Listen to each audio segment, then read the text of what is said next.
Good morning from my bare face. Kakagising ko lang, guys. And today is Saturday, day off ko. So, ayun, maglalaba ako. First thing in the morning, bago kami umalis ni Justin, maglalaba muna tayo. Kasi ang dami kong labaan. Hindi maubos-ubos gawa ng weekend. Hindi ako nakapaglaba. Ngayon naman, binawasan ko lang ng weekdays. Pero meron pa rin natira. After nito, ipapunta kami ng Santa Mesa para ipaayos yung guitar ni Justin.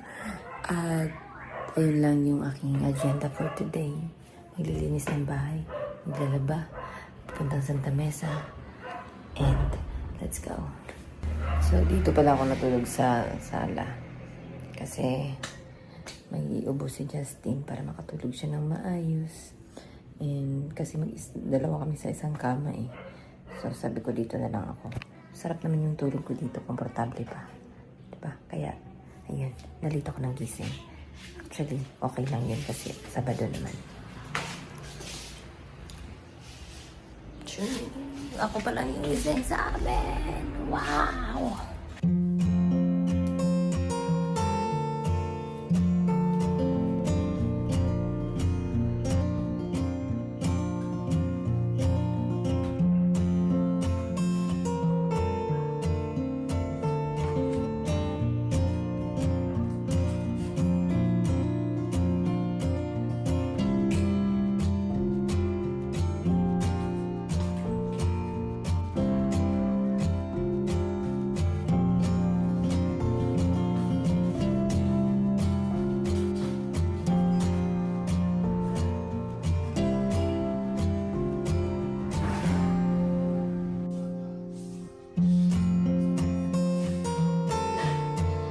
After 5 hours, natapos din ako sa pinagagawa ko dito sa bahay. Pero naglaba lang ako.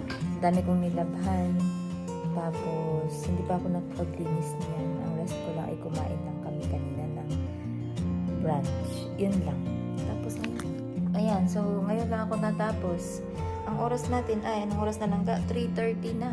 So, ngayon pa lang kami pupunta ni Justin ng Santa Mesa. Magagrab na lang kami para mas mabilis. At mas komportable kasi marami kasing sakay pagka may mag-commute tapos anong oras na kami makakarating dun. Kaya ayun, mag-grab na lang kami tapos papahayos namin yung guitar at yun lang yung gagawin namin. And ayun, so samahan nyo kami at sana mabilis kaming matapos dun. So ayun lang, let's wait for the ride, guys.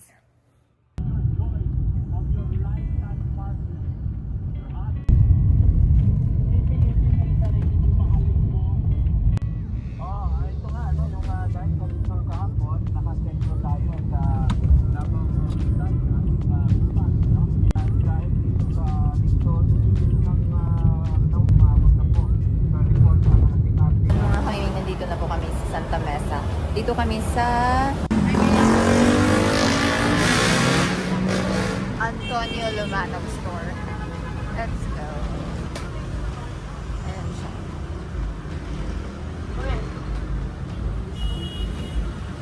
Dami nilang guitar dito, guys. Ang dami nilang guitar. At ito yung una naming nakita. Kaya dito na lang kami. Okay.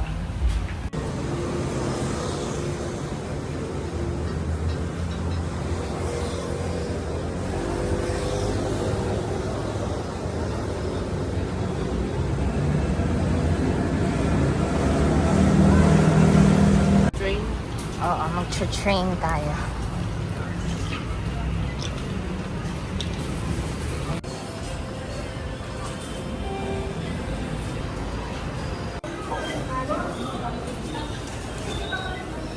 Yan, go!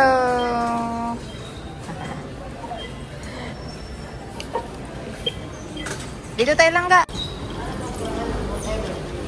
Bibili ka ng card nila. Ha? 100. Ito, 30. Ay, 15.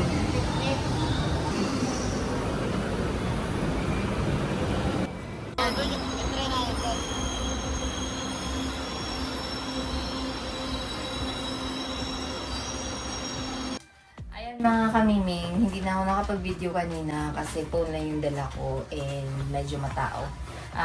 Hindi na pala ako nakapag-video kanina kasi pagkatapos namin, umalis na din ako. Pero ito, bumili kami ng bag. Itong bag na to, guitar bag. 200. Binilhan na din namin para madala ni Justin sa school. Tapos, ito siya. Hindi siya waterproof. At saka, ano lang siya. Simpleng bag lang. So, 200 to nung binili namin. Tapos, itong ano pala na to, itong guitar na to, ay kay kuya to. Hiniram lang namin para hindi na kami bibili kasi nga gusto ni Justin mag-gitara. Para, ano ba itong nasa ilalim? Ayan. Tapos, ang balak sana namin ay ito din, ipaayos. Ito. Pero ang sabi nung may-ari doon, hindi na daw to magagawa. Ay, hindi siya yung parang pipinturahan lang. Kasi ang gamit daw dito ay parang varnish ng pang sasakyan ba yun? Kasi tignan nyo, na may ano na kasi siya eh. May parang, ayan, crack na siya. Pero okay pa naman, gagamit pa naman siya. Para lang babantay siya. So, hindi ko alam kung babarnish yan or ano. Sabi ko kay Justin, lalagyan na lang namin ng sticker para hindi siya nakikita. Tapos, pinalitan namin ng string. Itong string ay 250 pesos ata. 250, isang set na ata or 350 ba yun? Ayan, isang 1, 2, 3, 4, 5, 6, 6 na string siya. Tapos, sinet na rin to. Tapos dito, ito kasi 'di ba? Ito kasi yung pinapalitan din namin. Ito. Kasi kalawang na siya dahil nga nakatago. Kasi hindi na, ang tagal na din hindi nagagamit. So ito siya. Ayan. Pinalitan namin to. Ito naman ay 750 pesos. Akala ko nga sobrang mahal, pero hindi na siya plastic na siya. Pero maganda. Ayan o. Pinalitan namin siya ng bago para mas maayos yung gamit ni Justin.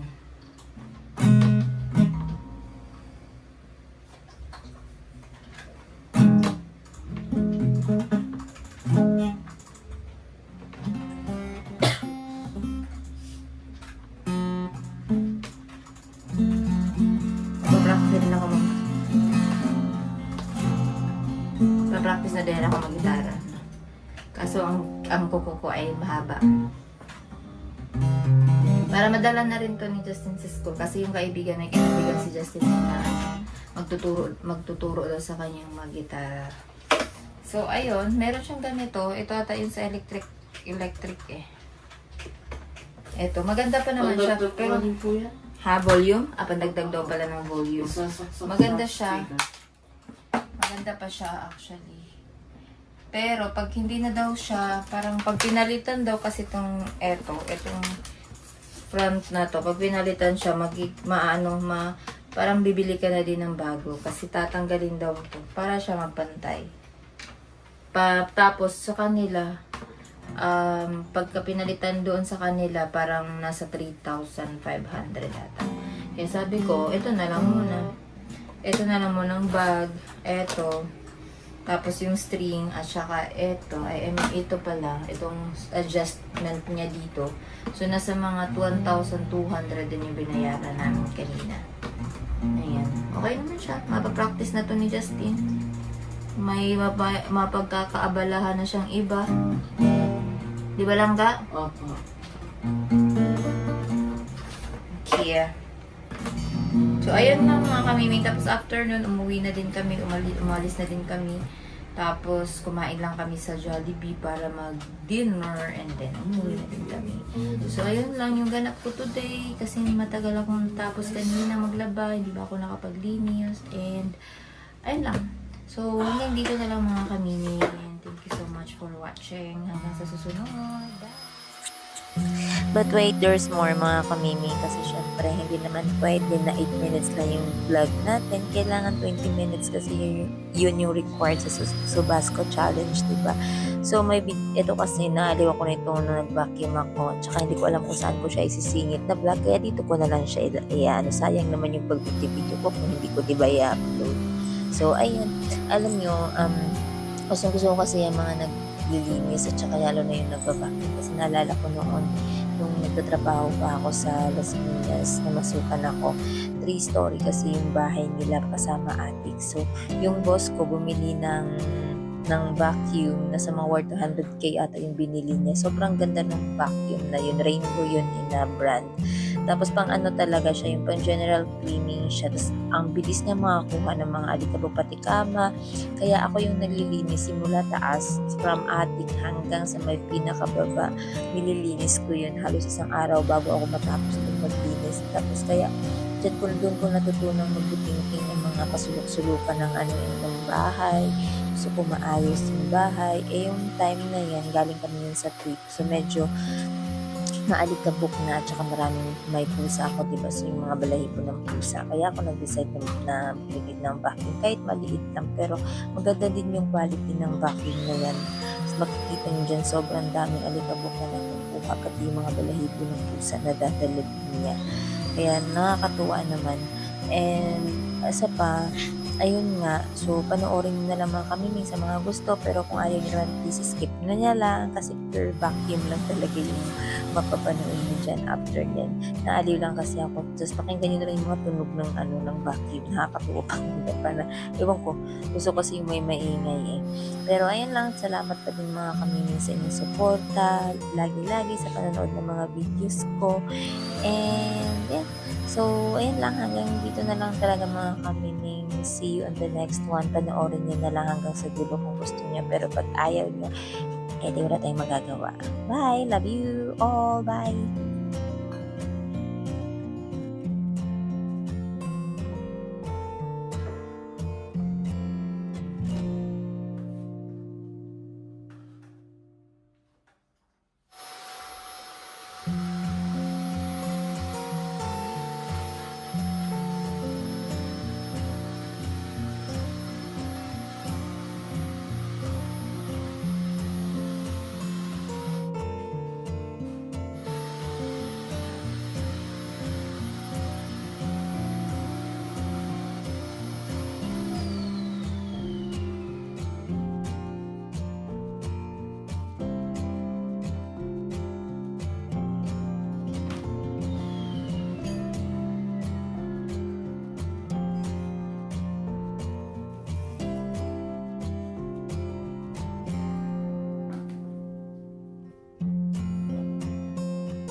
Hindi na? Hindi ko na sinusot yan. Bakit? Hindi naman tingin yung ganun. Pero kasha pa sa'yo. Try ko. Ano mo? Kasha. Kasha pa? Oo.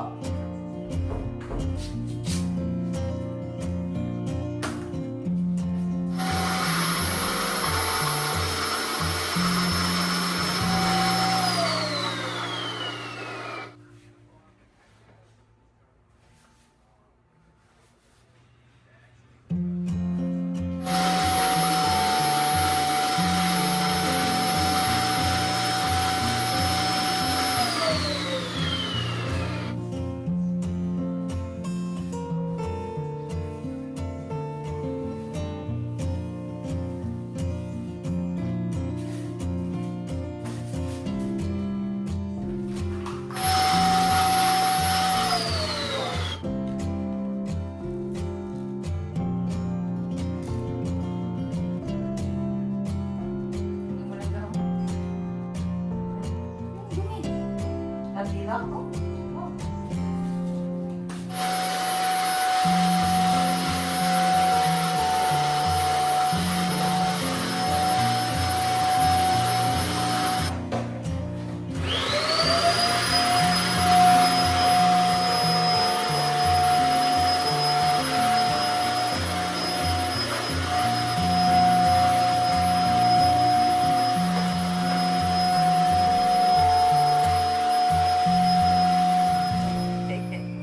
Ano yan, lagaro yan? Sabi mo kanina? Team Gonggong, I challenge you to an English battle. Whoever... It's just a game. No prizes. Good luck.